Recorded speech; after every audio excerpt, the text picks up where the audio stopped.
অর্জুন এবং ভগবান শ্রীকৃষ্ণ একটি বন, বিকালবেলা বনের পাশ দিয়ে দুইজনে ওই আমাদের ভাষায় যদি বলি বেড়াতে বের হয়েছে বিকালবেলা।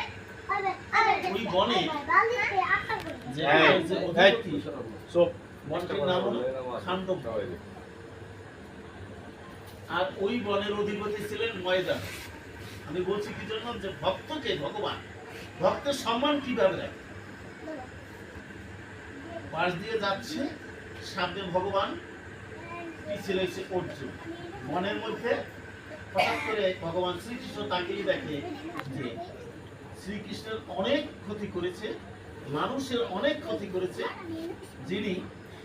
তিনি হলেন ময়দানব। ওই ময়দানব ওই বনের মধ্যেই থাকে। কৃষ্ণ দেখে মনে মনে ভাবছে, আজকে তোকে তোর আর আজকে রক্ষা নেই। কারণ কৃষ্ণ তো আসছেই দুষ্কৃতিকারীদের দমন করার জন্য। তিনি সবকিছু যে অপরাধী, যে অন্যায়কারী, তাকে দমন করবে, এই কারণে তো আসছে। সেও একটা অপরাধী, তাকে মারবে। শ্রীকৃষ্ণ বলছে, তুই দাঁড়া, তোর আর আজকের আর রক্ষা।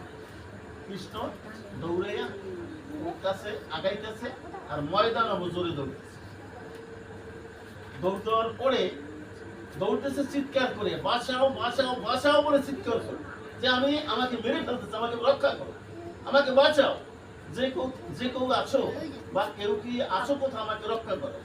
পিছন থেকে অর্জুন পথ করে বলছে, তুমি দাঁড়াও, তোমার কোনো ভয় নাই, আমি আছি, তোমাকে রক্ষা করব, তোমার কোনো ভয় নাই।